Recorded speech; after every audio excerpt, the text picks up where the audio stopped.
Good morning, everyone. Leah Dixon here from Port Coquitlam, British Columbia.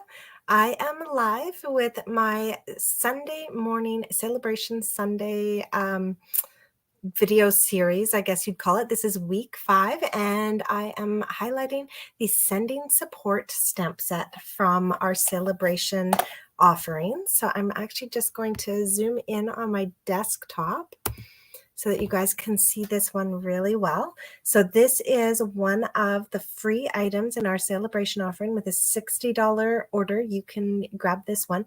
And it's just a whole bunch of really beautiful sentiments. So we've got good luck, some days are harder than others, hope today's one of the easier ones, sending loving thoughts and prayers. It's okay not to feel okay. You've got this. My shoulder is yours. There's so many ways you might feel right now. Alone shouldn't be one of them. Here for you always. And courage is being really scared and doing it anyway. So really, really just nice additions to any card and a great set to pair up with any stamp set. So I have decided for this week, you've probably seen my weekly card class to go. I have paired this Sending Support stamp set up with the Ginkgo branch stamp set that also has some really nice sentiments in beautiful fonts, and they kind of pair together so beautifully. So today's card is not part of my weekly card class to go. There's a link to that if you want to see the whole card class to go. And today is the last day to place an order and get this stamp set the make and takes for my weekly card class for free. And today we're going to do something just a little bit different with the stamp sets. We're going to do a masking effect with the Ginkgo branch dies. So what we're going to do is I'm actually going to start with just a piece of basic white cardstock and a piece of masking paper. So this is a product that Stampin' Up! Just brought in this year. Good morning. It just says Facebook user. So if you want to just pop your name on the end to let me know who's talking, or you can sign into StreamYard to give them permission to show your face. I'm using a bit of a different program to do my video, so I don't see Facebook directly, but I do see all your comments. So Stampin' Up! Brought out this masking paper. It's fabulous when you want to do a whole bunch of layered look stamping, but on a singular layer. And so today we're going to use this in a little bit of a different way. I'm not going to fussy cut any bits. I'm actually going to die cut some bits out of it. Dies. I'm going to take this largest fancy die, and we are going to run it through our machine. Hi, Paulette. Oh, from Toronto. Awesome. Hello, Ian's and Timmins. Nice. Wow, we've got lots of people from back east. Maybe it's a little bit early here, my time. It's 9 o'clock where I am, and that might be just a little bit early for some people here. So I think I can fit this. Well, I know I can fit this through. I just don't know if I cut my paper small enough. Oh, yeah, there we go. So I've got my masking paper, and what you want to do is you want to look for the side that has the peel back on it. That's actually going to be your downside. So we're going to put the side with the peel on it down, and then we're going to put our die right on top of it. And we are going to die cut our beautiful Ginkgo branches. Now you notice today I'm actually using my white machine, not my fancy little boho blue. It just happened to be the one that was closest to me. I love them both and use them both very frequently, but I keep one here at my table and one over at my space where I stamp when I have company, and my boho blue was not right beside me today. All right, so I've die cut that from our masking paper. Now you'll see already some of the masking papers kind of like bits are falling off of it and stuff, because there's now really nothing holding the backing on here, which is why I did not pre-cut this. This is one of those things best done right away. So I'm going to get some of those little bits out of the way. And the first thing I'm going to do is peel the backing off of this and stick it down onto my piece of basic white cardstock. So I have this piece of basic white cardstock. I'm going to flip this over, find that crease, And things are going to start flying. All right. Peel this off. Now I do want to make sure that all the little inside pieces are out of this. I don't want, come on. I don't want any of the little inside pieces to remain because I do want to get the nice outline of this. So it's a little bit of a fiddly process. And I've got a piece stuck to my paper where I don't want it. Come on. All right. Here we go. Just a few more to pull out. So these are kind of easy because they are sticky. You can kind of stick your finger on them. And as long as they're not already stuck to something else. I'll also make sure to not get these scraps into my coffee mug. I don't know what I was thinking. I'd place my coffee mug right beside my scrap bin again. I had stopped doing that for a while, but old habits die hard, I guess. All right, a few more. Oop, no. So the nice thing about this is when it lands on your paper, although it is sticky, it doesn't have a really strong stick because, of course, we want to be able to peel this back off later. Okay, so I'm going to now take this with all the little bits out of it. I'm going to take this and put it down onto my paper. Okay, I've got a bunch of bits here. Oh, paper was flying. Okay, so with all of those bits pulled out, this is stuck down onto our piece of basic white. I am going to grab some blending brushes now and some inks, and we are going to do a little bit of blending over this. So let's see if I can pull this one down. So I have my beautiful little tray of blending brushes here. This is a new storage that Stampin' Up! Has for the blending brushes. And I do keep it up on a higher shelf, but for ease of use, it's nicer to pull it down. All right, so I need my Fresh Freesia, my Melon Mambo, and oddly enough, I am using Calypso Coral with the two of them. So I am going to start with my Fresh Freesia just because it is the lightest of our colors, and I kind of like to go from light to dark so that you don't get any kind of transfer over on your brushes. All right, so I've got my Fresh Freesia here. This looks like my light purple. Yeah, there we go. All right, so I'm going to grab some light Fresh Freesia, and normally I would do it on to my paper. Yeah, actually I will. I was going to try and keep my paper kind of clean, but that's okay. Because I have another video right after this. I'm part of a stamp camp this weekend, and we have a video at 10 o'clock, and I wanted a clean, oops. So now when you're doing this, you want to make sure that this doesn't come up at all, because the hold isn't super strong. You don't want to be going over this too darkly. Okay, so I'm only going to go about a third of the way up with my Fresh Freesia, and I'm going to be careful as I'm down here near those very wiggly little ends at the bottom. Okay. And you can do this as light or as dark as you would like it to be.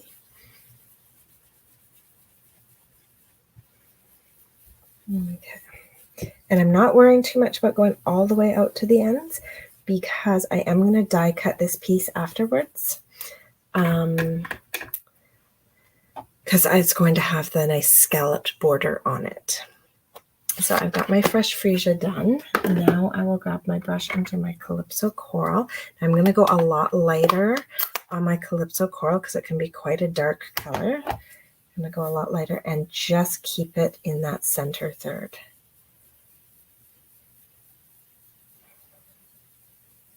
Okay, I am going to overlap down onto my Fresh Freesia. Such a nice color combo. All right, and that's enough for me. I don't want the orange to be overwhelming. There we go. Put that one back, and now I will grab my Melon Mambo and come on, there we go.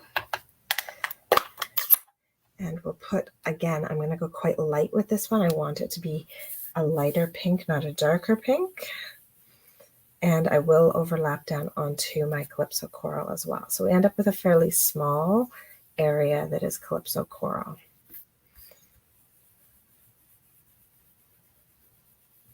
Okay, there we go.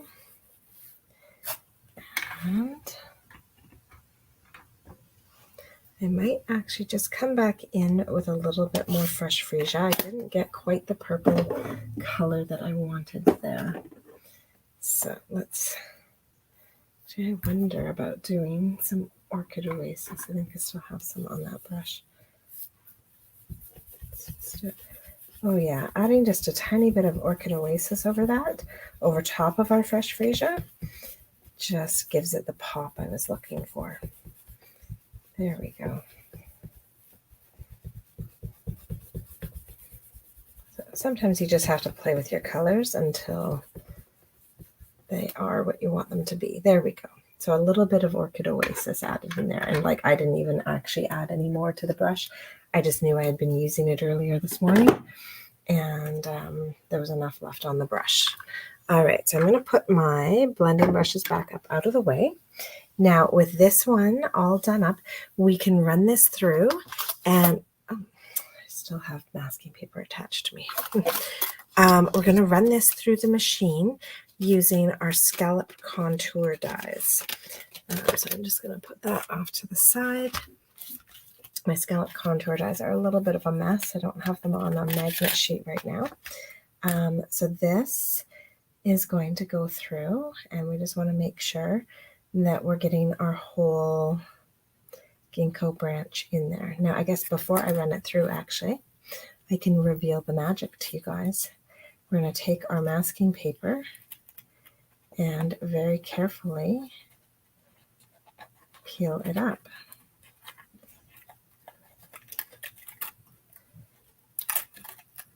And voila, we have our beautiful ginkgo branches in that bright, bright white now on our background. Isn't that beautiful? Thanks, Janet.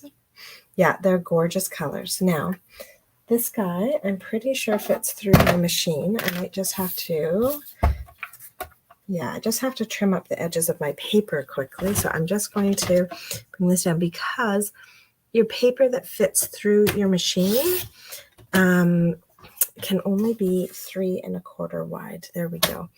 That's as wide as will fit. So I just trimmed that a little bit and now it fits through my machine. So I don't have to go grab the monstrous one. And we'll pop this on here. And then we're going to pop our die on here. And the important part is that we can see all of our ginkgo branch. There we go. And then pop that over top. And away we go. Now, I should have tried to angle this just a bit. Oh, it actually went not as difficultly as I thought it would. It must be slightly angled. Anytime you run through dies that have kind of a straighter edge, having them on an angle just allows it to go through a lot more easily. There we go. So, oh, that didn't quite cut. Darn it. Okay. Let's run this through one more time. I must have had it slightly off to the side so it wasn't over top of the plate. So I'll just make sure that all my plates are lined so that that will cut.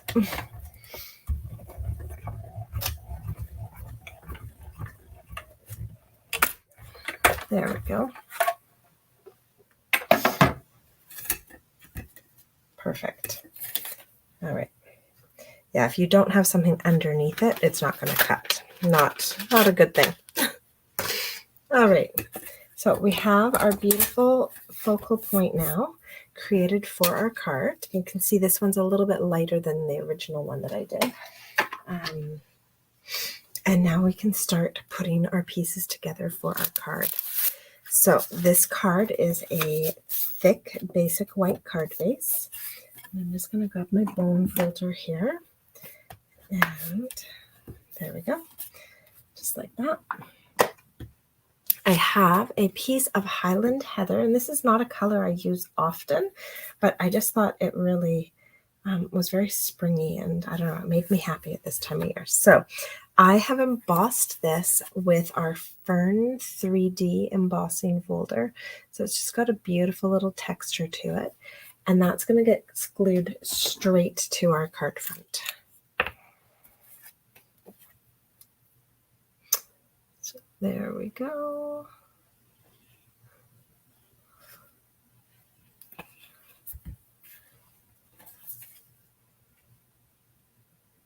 And just like that.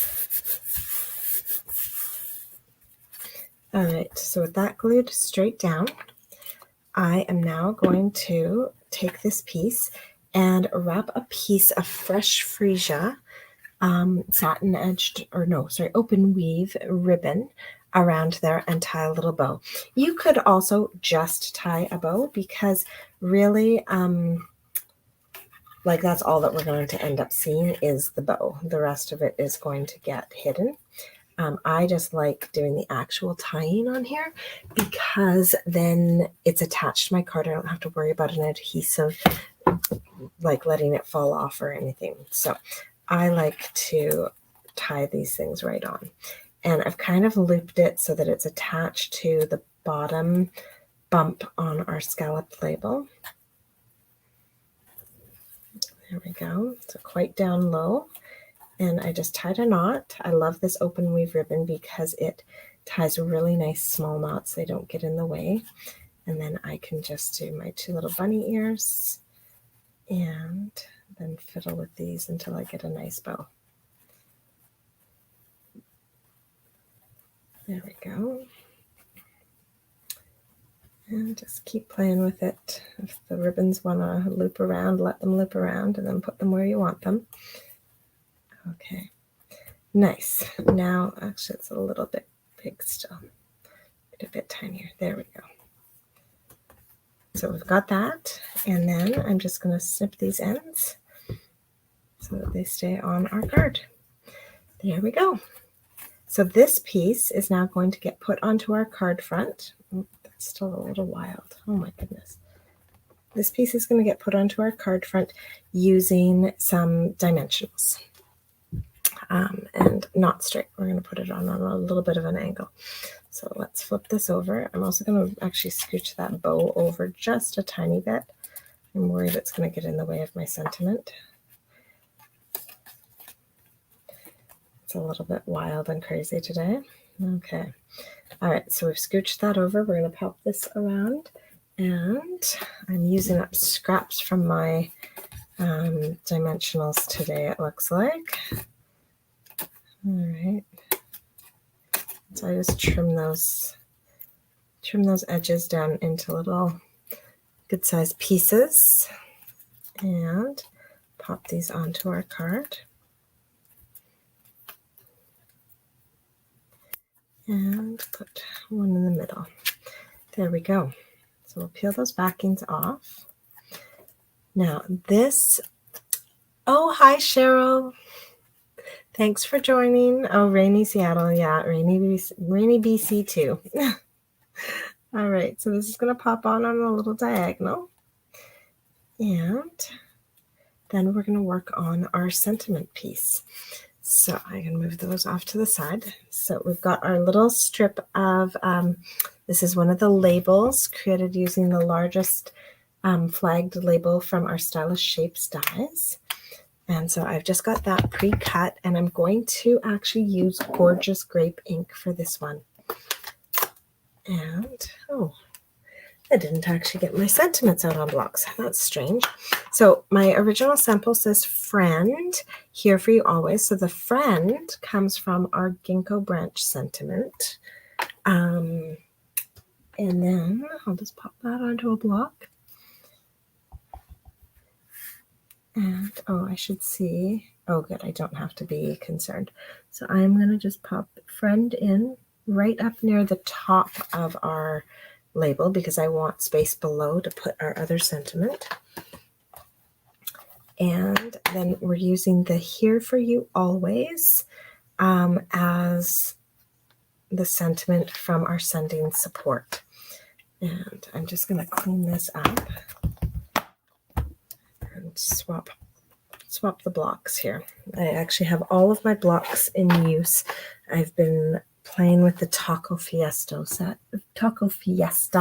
set, and so everything is out. All right, there we go. So here for you always. And now we're going to trim that up and attach it to our card front. Oh, thank you so much, Louise. Yeah, it is an absolutely gorgeous stamp set, this ginkgo branch, and then pairing it up with those beautiful sentiments from the Sending Support stamp set in Celebration just makes some really beautiful cards. I hate having to have that kind of card on hand, but it's very nice that we have these gorgeous sentiments. So I just used my ribbon scissors. I shouldn't have done that. I just trimmed the edge of this just totally flat and straight, and we're going to pop a dimensional behind there, or actually in my case, we're going to pop just a bit of dimensional in there. Oh, come on, not where I wanted you. All right. And then the rest of this, I'm actually going to do just a strip of Seal Plus across because it's already got dimensionals under this layer. I don't want it popping up even higher. All right, and I'm going to come in here and line up that straight edge with the edge of my card. Oh, there we go. Now my crazy bow isn't going to be in the way. That worked out well. I actually almost want it over a little bit further. All right, now this is bothering me because it's kind of popping up and I don't like that. So I'm going to just grab some mini glue dots, actually just one, maybe just one, maybe two, we'll see. And I'm going to pick it up with my Take Your Pick tool and come in under here and put that, there we go. So it was just because it was attaching itself to the ribbon and then the ribbon was lifting. So we've just got that ribbon laying flat now. All right, this bow can be a little bit bigger now, I guess, because we've got more space than I thought we'd have. There we go. Make that a little bit bigger, and then we're going to embellish this card front with some pastel adhesive back sequins. Up. I have actually a little bit of extra in here, some leftovers from a previous pack that I almost finished but didn't quite. So I'm just going to pop these on here. And then what's lovely about these is you actually get two full sheets in the pack, one of a larger size, one of a smaller size. And then just gonna come on in here and pop these all over the place. Oh, that one didn't come with me. There we go. And that is our card all finished up. So it's really quite an easy card to put together. Just a little bit of work creating that mask. Oops, runaway dots. There we go. Just a little bit of work creating the mask. And if you're really careful, you can actually reuse that mask more than once. When I pulled mine off, I kind of let it get all crumply, so it won't be reused, but you can totally lay it down again on another sheet. You can usually get 2 or 3 uses out of one mask. So there you have it. There's our final card for my focus on the Sending Support this week. Today is the last day to get that card class. Oh, that's got a nice glare on it. There we go. Today's the last day to get that card class using the ginkgo branches and the Sending Support. And it's a perfect pair because the ginkgo branch bundle is, I believe, $72.75, which means it's exactly the right amount to earn your Sending Support for free with it. So you guys have a wonderful day, and I will see you again on Wednesday. I'll be live for my regular weekly card class. And yeah, have a wonderful, wonderful Sunday. Bye, everyone.